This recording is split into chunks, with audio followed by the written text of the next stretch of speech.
Hey, it's Colin Meeks, and welcome to another edition of the Financial Advocate Podcast.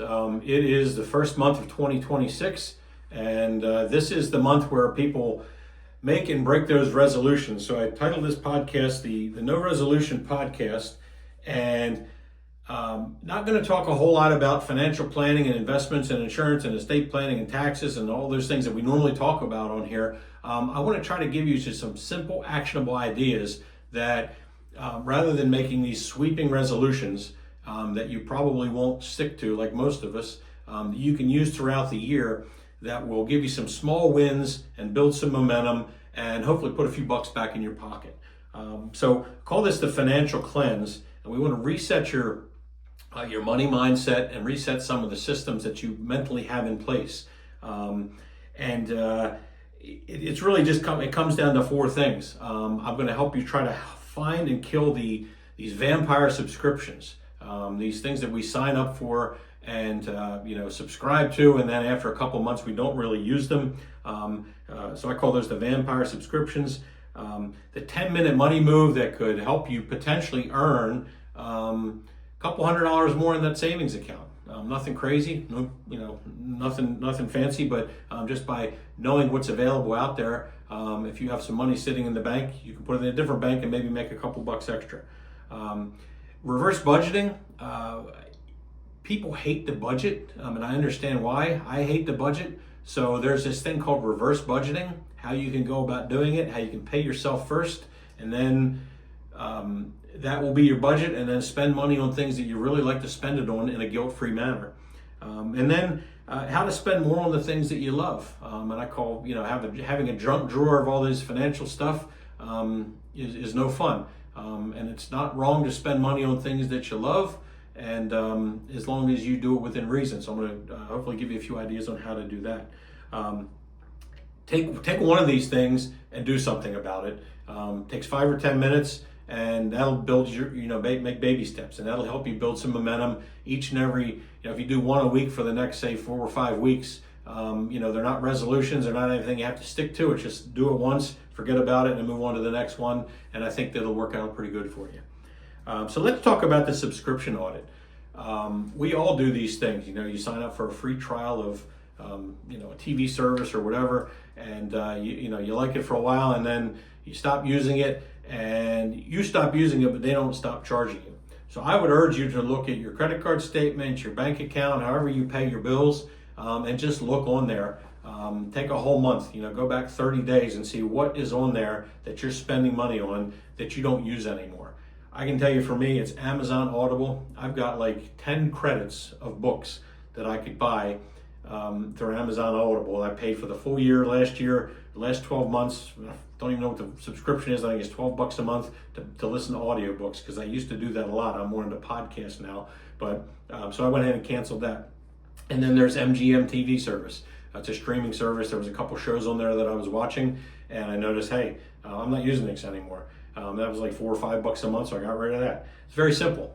So right there, between the two of those, $15 a month times 12 months a year is it's $150, $160 a year. And that's just two that I know about. So take a look at those subscriptions, get those off the books. So number one, the subscription audit. Number two, high yield savings accounts. This is the easiest pay raise that you will ever give yourself. Most people have chunks of money sitting in the bank, maybe in a checking account or a savings account, and they're earning no interest on it. They don't really know what it's there for. If it sits there long enough, they're going to spend it, like most of us will. And high yield savings accounts are a good way to keep yourself from doing that. If you can, there's a website called bankrate.com. I have no affiliation with it whatsoever. You can go in there. It'll give you the money market rates for the top yielding banks across the country. Open one of those up, move some money over there. Let's say it's $10,000 and the interest rate's 3.5%. That's $350 a year of interest that you will make just by moving your money from one pocket to another. So the high yield savings accounts is a really good one.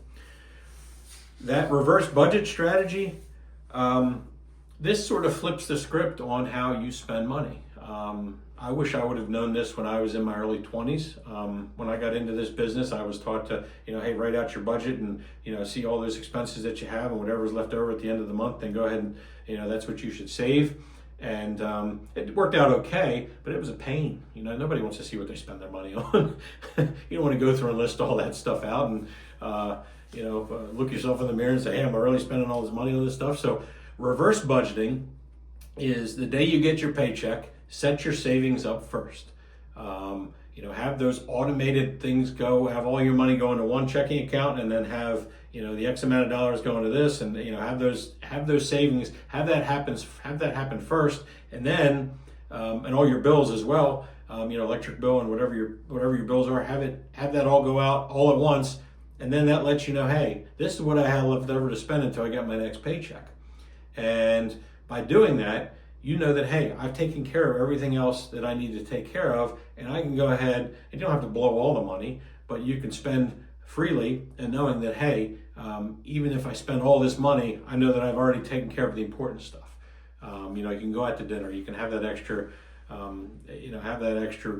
call, DoorDash or whatever it is you want delivered.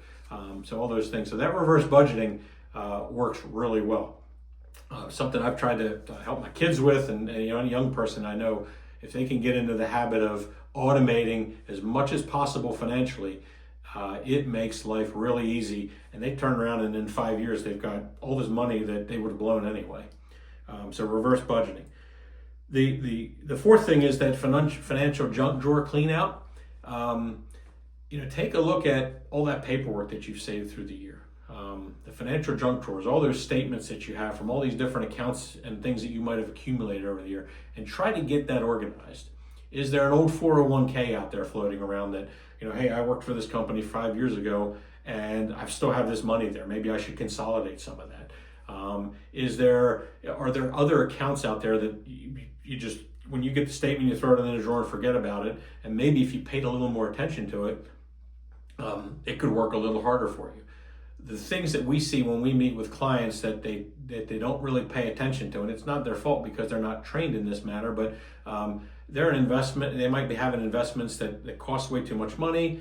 Their expenses are too high. They're paying somebody to manage an account that they're not really getting any help with.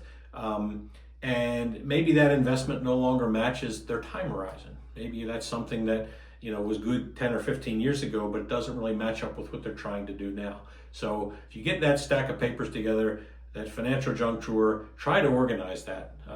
And if you need help, ask. Don't feel like you're not, you don't know what you're doing if you need, if you need to ask somebody for help, because that's what a decent financial advisor can help you do, is get that stuff organized.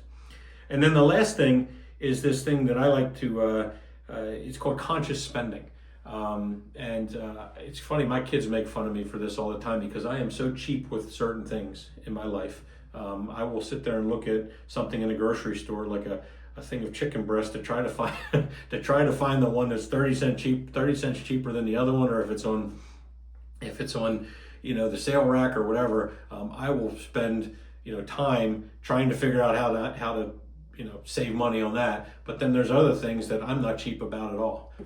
When we go on vacation, or we do, if we go to sporting events with my kids, it's not to say that I just, freely blow money, but I'm way less careful on things like that. And there's nothing wrong with that at all. You can be cheap and you can also be free with your money.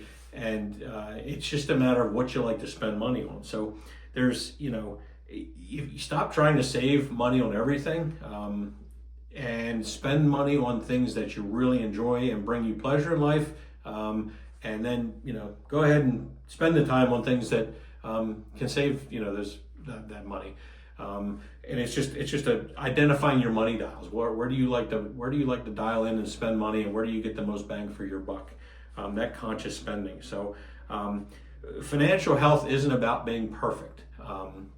To wrap up, if you can be 1% better today than you were yesterday, then consider it a win. One of the things I did last year was buy this it's a funny little box, and it's got a dollar amount. It's got $10,000 written on it, and it's got a little slit in the top of it. And every time you drop money in, you cross off one of the dollar amounts on the front of it.